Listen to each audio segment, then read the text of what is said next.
Hello and welcome to the Health Excel podcast with me, Chandana. And Martin here. Today with us, we have Ritesh Patel, the Chief Digital Officer of Ogilvy. Welcome, Ritesh. Thank you. Good morning or good afternoon. Good to be here.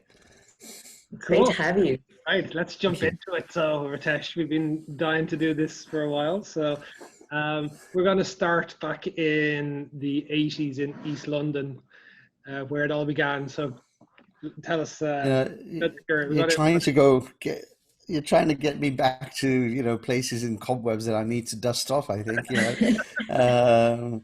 we moved to England when I was a mere lad from Kenya, which is where I was born and raised. And as old immigrants happen to come into the UK, they end up in the East End of London. Right. There was the Jewish wave before the Indian wave, and now there's the African wave at the moment that's going on. Yeah. So.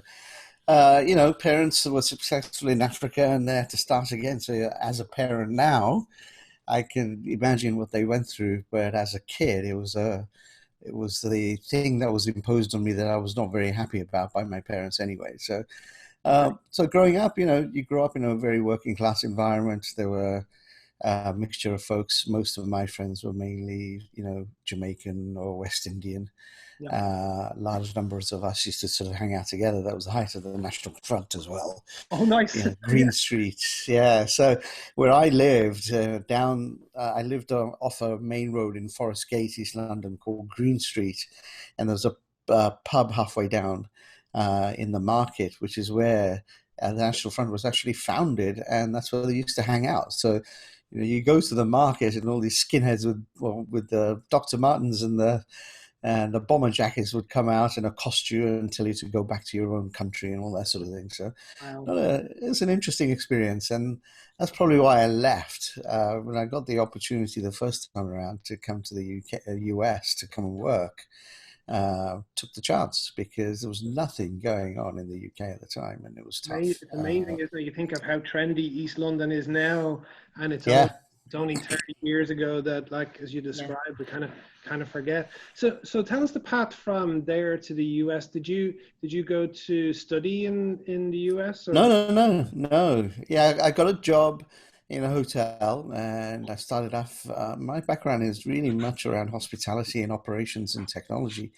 So I worked for Sheraton at the hotel in Knightsbridge, which is where I got the elocution lessons to speak properly. Right. Because one cannot have a Cockney man on the "Hello, Gov, what's going on?" right?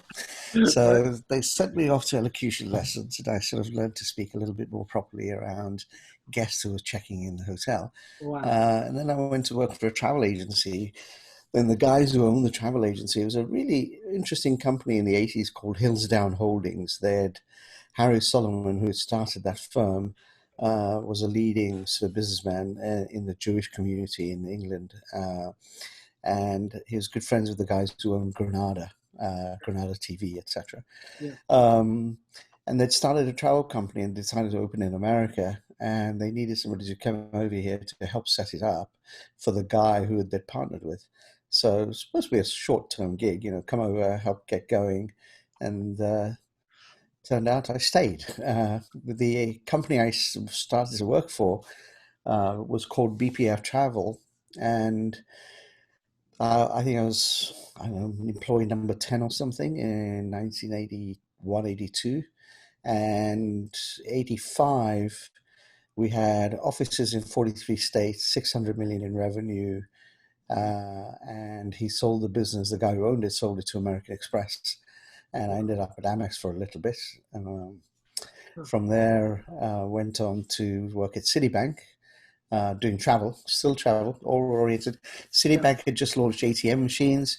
And they also had a new company that they'd created to take advantage of all the data they had on the Visa MasterCard holders.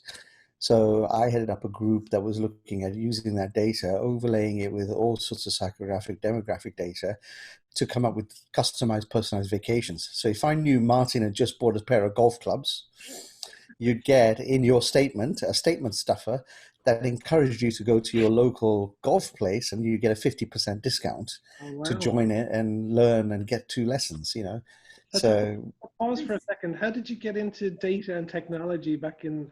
How did you go from Knightsbridge? So it was it was in the travel company. So this travel agency was a new model. So in those days, um, you had physical operations. So this was corporate travel. So all of the corporations in the US had a travel department that they paid for. It was an overhead cost Yep. to arrange the travel for their employees and their executives. Brian Froelich, who was the founder of this firm, was also an attorney and a VP of data processing at ADP.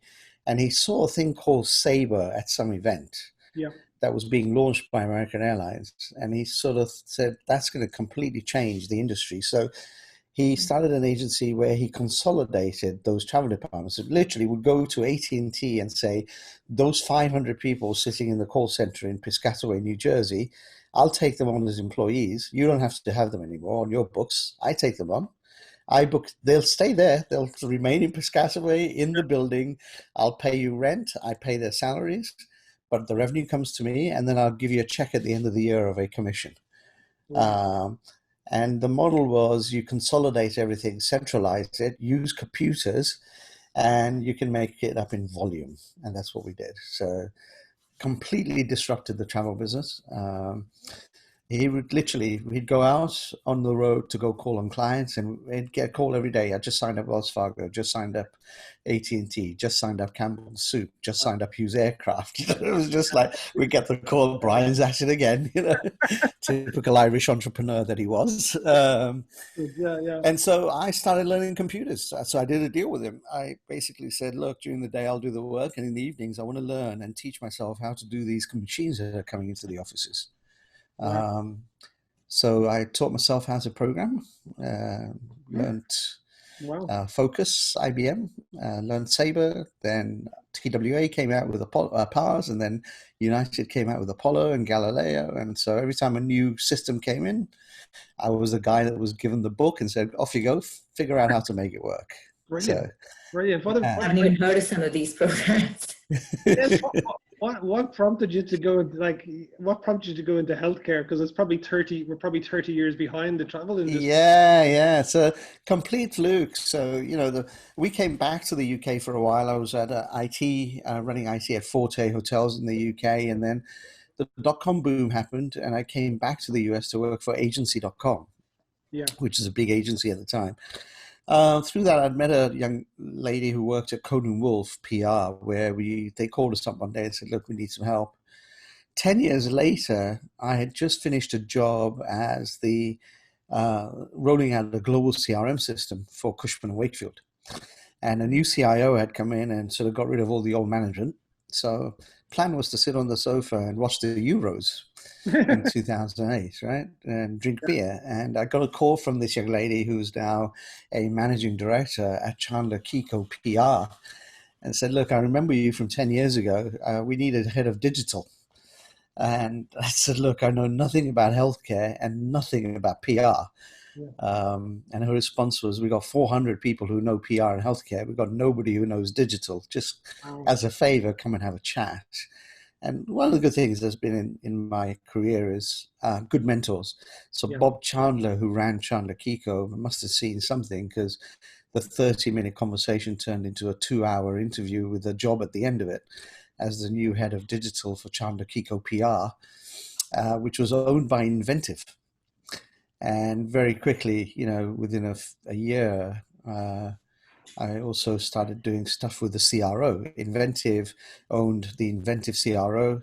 They owned Chandler Kiko, GSW Advertising, Paleo Advertising, Ignite.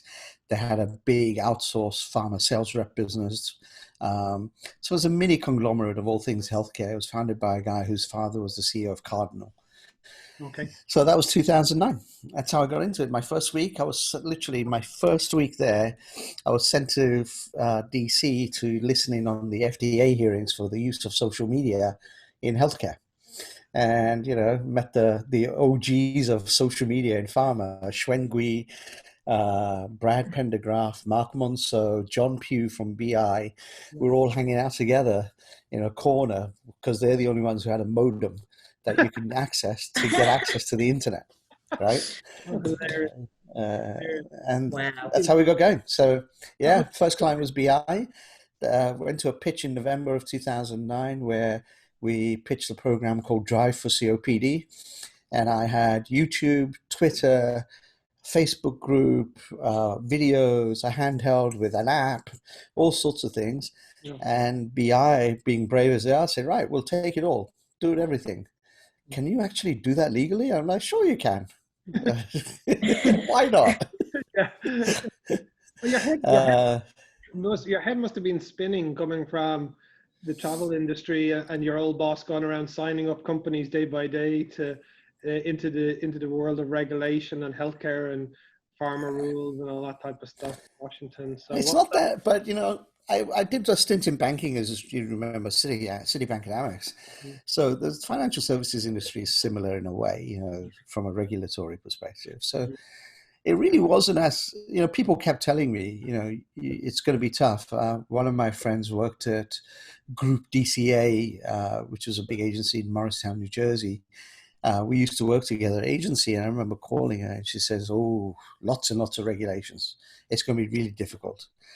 But it's not really, it's a set of rules. And, what surprised me the most was my first review with a company in Indianapolis. I flew out there to review with the medical legal team. I expected them to come in with, books of laws that you can look through and all that sort of stuff. And we're showing this website we're going to build for them. And there was a doctor, a legal person, and a junior person. And the doctor would turn to the medical person and say, what do you think? Yeah, I think it's allowed. We could do that. And the medical person like, look, let's get this going. I've got a 3:00 golf thing I've got to get to. Right. And that's when I said, you know what? This isn't as difficult as people make it out to be. So we're going to dive in. So thanks for your backstory. We're going to dive in a little bit, and Chandler will lead this part of it around, the use of digital and social to connect, whether it's physicians or whether it's to patients, and you're doing a lot of work both in the developed world and the developing world. So Chandler, do you want to jump in? Yeah, but I feel like we missed a really important piece. The soul funk DJ gig that you do on the side. Like, I actually listened to one of your sets that Martin shared with me, and it was awesome. Yeah. Thank you. Yeah, it's my wife rolls her eyes every Sunday when I start doing the playlist and I start jumping about in the kitchen, So that's from growing up in London. One of my best friends is George, who's Dominican, was a DJ. And I used to go help out and hang out and play with him. And it's a passion. I always had it. And when things got a bit crazy, maybe 4 years ago, I was really working hard. I said, got to have a break of something. I used to play soccer, but the knees gave away, so got to find something else. And started to do a radio show. Initially, it was about an hour. And as more and more listeners came on, they were like, hey, this ends too quickly. So now it's 2 hours of, it's good. It's good solace. You think through it, and then you lose yourself in your music for 2 hours on a Sunday afternoon. It's wonderful. Yeah. Wow. Yeah. It's awesome. All back from growing up in the East End of London with the Soul Boys, right? Well, there's a whole separate podcast that we're going to do, Chandana. I'm going to do a Ritesh about Northern Soul and 60s Soul. And we won't bore you. It's really exciting. Well, I like listening to it. I may not know as much anyway in terms of background and stuff, so I'll leave you guys to it. Cool. But Ritesh, this is so interesting, right? So I feel like all people we speak to normally, there's a bit more kind of healthcare background. And I think not even having that baggage, for lack of a better word, I think provides like a whole fresh perspective. And you've probably been answering the same questions for decades because you've answered it at the start in the travel industry, and now healthcare is just kind of maybe catching up. So do you feel like because of COVID, it's almost we're at this inflection point where people are more open to using, say, social media, to using and leveraging other tech tools to help consumers and patients get better access to whether it's care, information, whatever it might be? Yeah, so I call it forced digital. It's not an adoption or adapting it. You're forced to do it. You have to do it. the lockdown has created all sorts of craziness in the health system, whether you're a hospital, you're a patient, you're a pharma company, you're a medical device company, it doesn't matter. You know, you are now being forced to look at new ways of engaging with your customers, your patients, whatever it is. So we sort of coined this term called forced digital. And how do you now work in this forced digital environment you're in? If you look at pharma, literally in within 1 week, their entire sales force was furloughed. So now you've got a group of people, thousands and thousands of people who are out there talking to customers on a daily basis, sitting at home. What do? Right. So the first thing pharma did, as they usually do, is one person did something and everybody else followed, which was Viva Engage emails. Right. So Viva must be killing it at the moment. But if I'm the doctor at the receiving end, I'm now getting emails from 20 reps, right? Same with the hospitals. It doesn't matter where you are in the world. You know, how are you going to? You've got this massive increase in intake of patients with a very serious disease that is deadly, but you've also got a group of patients who routine dialysis, routine cancer care, infusions. How are you going to take care of those people? They're not even wanting to come into the building because of the fear of catching this. So they're now being forced to look at, you know, all of the health system clients I work with. The big thing is, how do I take my health system and put it in the house? Yeah. You know, Mount Sinai at home, Geisinger at home, you know, Banner Health at home, you know. So you're being forced to think. And so those guys who are doing digital, you know, 3 months ago, I got a call from a client I hadn't spoken to in 2 years from India. And they said, hey, I remembered you presenting on a stage 2 years ago in Germany. We would love to have you present again, and we'd like to do everything you said. And I said, well, I did about 12 things on that deck. I said, yeah, we want to do all 12. I'm like, really? And so here I am, you know, I think a week ago presenting to the executive team in India at 4 a.m. my time. And, you know, that's exactly what's going on. So I think it's being forced. Yeah. Yeah. And maybe just picking up on what you said there, I think it's so interesting about the new sales force that has suddenly been freed up. You know, what do you think the pharma sales force of the future looks like? I mean, are we thinking they won't exist? If they exist, are they going to be your WhatsApp buddies? You know, does the doctor get to choose who they want to talk to and, you know, at a point in time when they really need that information? So any thoughts on where that's really headed? I think it'll be a hybrid model if they are smart. I use the last three words very quickly and carefully. If they are smart. We've seen an adoption. So here's where it's gone today. So you've got Viva Engage emails, which are transaction oriented. I send you an email as a doctor to remind you I'm here. I send you an email to remind you that I have a product. I send you an email to remind you that you can still prescribe these things. Nobody is going in there looking at it from a relationship perspective. When I first joined the healthcare industry, I was baffled as to why somebody would spend $300,000 on an iPad application to give to a rep. We made the rep an iPad carrying messenger, not a relationship sales manager, right? And so I think we may go back to take the big accounts that you have and actually do proper account management. These are the big guys. So we're going to have a relationship with them. We're going to manage them as accounts properly. These are the people we need to call on, and maybe we'll use a hybrid model of outbound and maybe digital. These are the people who maybe prescribe our product once or twice a year. Let's just give them digital. We'll give them access to a bot or a website or whatever. The two things that need to die very, very quickly is that iPad e-detail and the cost of doing that, because nobody cares. And they've found that out now, right? Yeah. It's showing the COVID has given us the holes in our business models. The other one is the brand.com website. The brand.com is only for the brand manager and for the employees of the company. The doctor doesn't care. Most of the doctors don't go to brand.com, right? So why spend another? If you take those two pieces alone for a major brand, you're looking at nigh or north of $1 million a year. Wow. Take that million and put it somewhere else to manage the relationship in a new way. So look at what Merck's done in Canada. Ask Merck.ca, which is literally a chatbot that gives you medical information about their products, the hits have gone through the roof since COVID, because the doctors are like, wait, I can get dosing information on demand on my phone when I want it. Rock on. I don't have to go to Keytruda.com, go find the HCP section, go find the page that has dosing, all of that stuff. It doesn't exist. So I think it'll be a hybrid model. Yeah, I think that's it. And you pretty much addressed what I was going to ask you. This obviously frees up a huge part of money, and, what could they potentially invest that in? And this is exactly right. Like, I know for a fact, lots of doctors in clinical practice are just like WhatsApping each other and sending texts to kind of validate or just get some opinions from each other. So why not bring it to where they're at? So yeah, that makes complete sense. And you did mention the FDA earlier. Do you think, and I'm sure you've heard, there's been huge kind of acceleration, I guess, of whether it's, regulatory frameworks, you can go through all the stages much faster now, and at least during COVID. But do you think this is here to stay, or do you feel like a lot of these will just be rolled back at the end of this and we go back to square one again?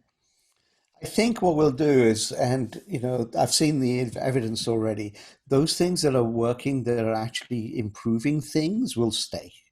Yeah. So if there's a new process that we've created that enables a digital therapeutic to get fast-tracked because there is evidence there to show that there's a capability, I think the FDA will keep going, right? Because that's beneficial. Where it's not beneficial or it's going to be a detriment, I think they'll stop. Telehealth, everybody's talking about telehealth. And will it stay? And the answer is absolutely, I'll say. The Pandora's box has been opened, and Congress, there's a couple of congressmen who have already put bills together to continue the relaxation of the rules around telemedicine in the US. So I don't think it's going away. And I think the Geisingers of this world who operate rural hospitals are going to see telemedicine as a way of continuing to provide care in those rural markets without a building. Right. So they're going to push to keep it as well.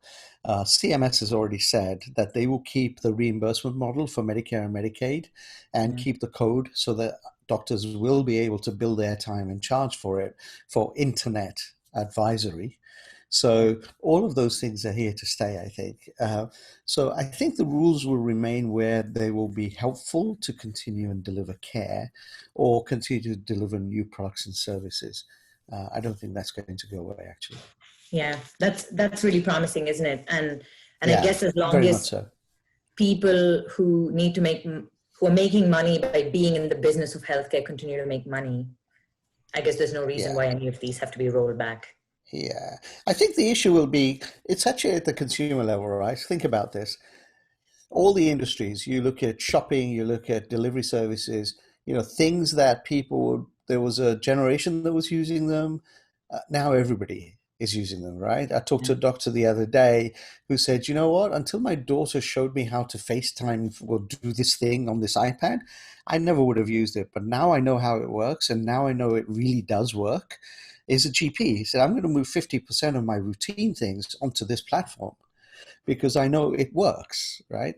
And it's only because I've been sitting at home and I press a button and food arrives at my door, and I press a button and some shopping arrives at my door, and I know that works. So my requirement is going to go up around these kinds of things because in my personal life, I've seen they work really, really well. Do you see a difference between what's happening you mentioned India earlier, you're working in other markets. Do you see a big difference between the US and other parts of the world? Yeah, for sure. So if you looked at, the 5 markets I work in pretty extensively, unfortunately, is the only place I don't do anything is in Australia, New Zealand. It's just too far away. I have to get up too early or stay up too late.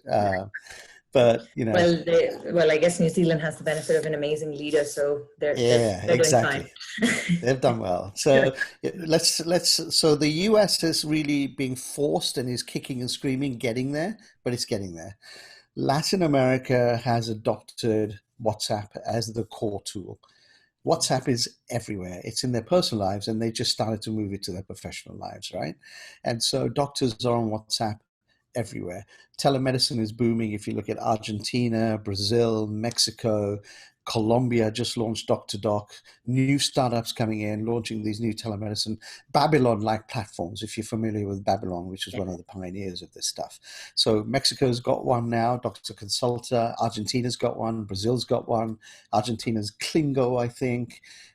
Brazil is Dr. Consulta, MediIQ, Doc to Doc. All of these new platforms are coming in for providing telemedicine, concierge medicine kind of services, right? And it's D2C.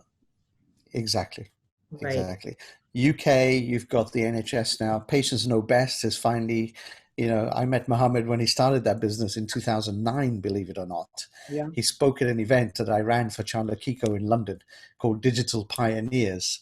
And I remember him talking about this vision he had for Patients Know Best. I sent him an email last week when he got finally approved to be the first app to integrate with your personal health record with the NHS. So, it's taken him 10 years to get there. It's amazing. I mean, in COVID. I met him at Seed Camp probably around a year later, and like such a charismatic guy with all that. And 10 years, and it's taken COVID to really break through. It's amazing. Exactly. So I think Europe is going that route. They're being a little bit more, the single payer markets are being a little bit more dictatorial about it. You will have this is how we're going to do. Asia, the pockets of innovation. You got China with Ping An and Good Doctor doing some good things with WeChat. But Indonesia's got Good Doctor. Hello Doc. Hello Doc. Yeah. So you've got these models coming through. India has been interesting in working in India. You've got new social media groups opening up more than anything else. So while telemedicine is starting, what they did very, very quickly was the doctors moved over to WhatsApp very, very quickly. So they are doing exactly, Chandana, what you were saying, right? There's no central EHR capability. There are pockets of EHRs, clinics. Some private companies have created Android-based cheap EHRs for some of those rural clinics, that sort of thing. But the social networks, DocPlexus, things like that, have really taken off. Figure One, which has been around for about 5 years, Figure One is I call it the Instagram for doctors, right? You post your case, you get experts crowdsourcing your knowledge. They're booming in those markets at the moment. Yeah. And in Africa, Ghana, particularly Ghana, Botswana, Rwanda, are really changing that delivery of care, and you'll see new models. The one thing I haven't seen in India is this, and I asked the question of our India office, where's Reliance in all this? Because whenever there's a sniff of making money, Reliance is all over it, right? Right. Exactly, yeah. Well, I guess in their defense, I suppose they've given a huge contribution towards the funding of different initiatives. But that's a good point, owning a lot of the telecommunications infrastructure. Yeah. But they recently got joint ventures. They put a joint venture together between Facebook, Google, and I think it's called Joy or something like that. Yeah. And I think that's their stepping stone into Geo. There you go, Geo. And that's their stepping stone into healthcare. I watch that space. Yeah. My bet is Geo is going to become the new sort of healthcare provider for the patients. It's an interesting observation, because it is very hard to make money in healthcare. So you look at all the efforts that Amazon are doing. Like you started talking travel. It's probably, we were talking yesterday with Steve Krause at Bessemer, and he was saying like healthcare is 30 years behind a lot of other industries in terms of the disruption. And it's still incredibly hard to make money, despite the fact that we spend so much on it. So I'm interested, when you look around the world, where are who do you think's leading? We kind of touched on it a little bit. It's been a really nice kind of flavor for what's going on. But which countries or companies do you think are really leading in around the world, and what can the US and what can Europe learn from that? And maybe the second question is, do you see any of them doing it internationally? Because healthcare is so localized. Apart from pharma, do you see any of these digital companies actually being truly international, or what's your take on that? Sorry, two big questions there. Yeah, no, it's all good. You can go two ways on the first question. Do you go what's now dubbed as FAMGA, right? Facebook, Amazon, Microsoft, Google, Apple. Or do you go the local route? And if you do, then Ping An and Good Doctor in China are doing a tremendous job. in changing the model of delivery of care. You look at the Ping An pods that are now appearing, these little red kiosks all over China, right? So there's a model that they've figured out, which is the Ping An, the payer, coming into a market and adding services to that payer model. Gojek has done the same thing in Indonesia and Malaysia, where they're using the Gojek infrastructure, the Gojek wallet infrastructure, and partnering with AXA to come up with a payer model that provides services. So I think it's the payers that are the ones that are benefiting at the moment, but and rightly so. They're the guys who've got the payment mechanism for healthcare. And so why not? And I think if you want to use an example of a good way of engaging delivery of care, changing it and making money, then the Ping An Good Doctor model is a really good one, because they took a startup, married it with a massive insurance company to come up with a new distribution model for healthcare and delivery of healthcare and payment of healthcare. So that's and in terms of really market, interesting. sounds like China and Asia. Oh yeah, for from sure, what you said. for sure. For Okay. sure, for sure. You know, the single payer markets are different. Their models are different. You know, the German, UK, French, you know, models where you've got a single payer monolith. That's not about making money. That's about delivering of care and managing the expense. Where the money where the freer markets like China, India, I'm convinced Reliance will come up with a model for India for sure. It has to happen. So look for that. And then in the US, I think it really has gone down to those big guys. Apple is going to rule the world. You know, the device that we have has all of the pipes. With the open data rules that have been put in place in the US that went live, the law went live March 5th, I think. So now legally, Epic cannot deny you access to their data legally. You can sue them. So just look, in the next 18 months, I think you're going to have a bunch of innovators coming in around using that data in the EHR here in the US. And the explosion of access to you and your medical record. If I move a doctor today here in the US, if I go from one GP to another, it is nigh on impossible for me to get my record from my previous GP to give it to the new GP. Literally impossible, right? And I think the open data rule will change all that. So I think, so Apple definitely, and they're putting in the pipes and the infrastructure with the devices all the way down to healthcare, care kit, research kit, etc. Amazon's going to stick with their supply chain. All this Haven's going to change the world and Atul Gawande is going to be the king of healthcare. I don't think it's going to happen. I think Amazon's going to go back to how can we deliver prescriptions in a box to you as well as we could do everything else. Microsoft's gone into tech. They're open sourcing a lot of their tech and allowing others to use it, particularly the AI models and algorithms for delivery of care, discovery of molecules, that sort of thing. So it's interesting there. Google will remain on search. I think, David's been very clear, Feinberg, that it's going to be how do I leverage the might of Google's engineering capacity to do things. So the only outlier there is DeepMind, and what do you do with that, particularly with the partnership with the NHS. And then Facebook, communities. We've got people. Let's raise awareness, right? Let's use our power of the community. If you log on to Facebook in the morning, see a little banner ad about COVID, keep safe, do these things. So they're using their algorithms to educate you and create communities around you. But, so the money-making side of all of that is Amazon is obviously prescriptions. They're now buying, PillPack gave them the capability to do this. So specialty pharmacies where they're going to make their money, no question, right? Microsoft is all about software licensing. They're staying tech, etc. On the startup side, there are glimpses. Omada, Livongo here in the US have gone public in exits for the VCs, but they're not making as much money as the unicorns were supposed to. So I think that's going to be the hard part here is who are the ones, the guys I track like Gale, the guys who created the digital first aid kit out in Silicon Valley. It's a great product. And if you could just take the Echo stethoscope out of it and replace it with the cheaper Stethmio from Poland, put the Kinza thermometer in there, put the AliveCore CardioMobile 6-lead EKG in there, and the Omron blood pressure cup in there, you've now got 4 really distinct products. Put it in a kit, send it to a patient, brand it Mount Sinai, And now you got remote monitoring of a patient, right? And I'm surprised they haven't done something like that, because then you can sell those kits till the cows come home. Yeah. Wow, that's interesting. That's a bit of a world tour there from I know.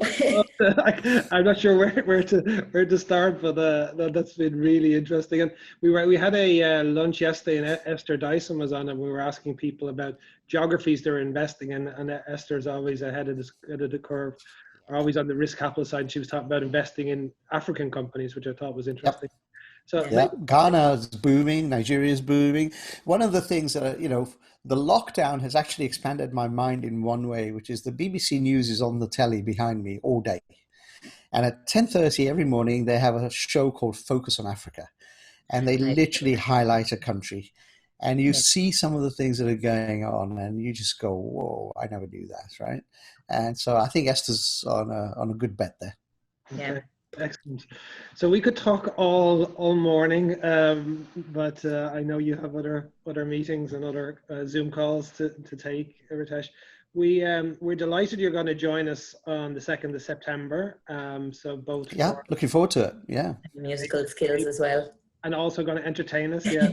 Yes. Now you've got to get the playlist in, Martin.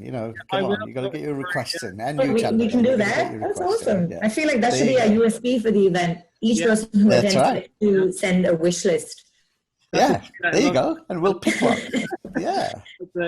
So Ritesh, we have our final question, which is our favorite question that we ask every guest. If not what you're doing right now, what do you think you'd be doing with your time and your life? Simple. Running a bar on the beach in Jamaica. Sounds like a dream. Why are you not doing that? I have not, no qualms about it. I've been saying it for years. If I didn't have, all this stuff, I'd be on a beach in Jamaica, serving up drinks and decent curry. I love it. And decent music. Okay, so yeah, exactly. Exactly. Brilliant. Well, that's a lot of fun, and as I say, we could talk all morning, all afternoon, Ritesh. But people will get a chance to hear you at the session on 2nd September, and also hear your lovely music. So thanks for joining us today. Oh, thank you. Thanks for having me. Appreciate it. Take care.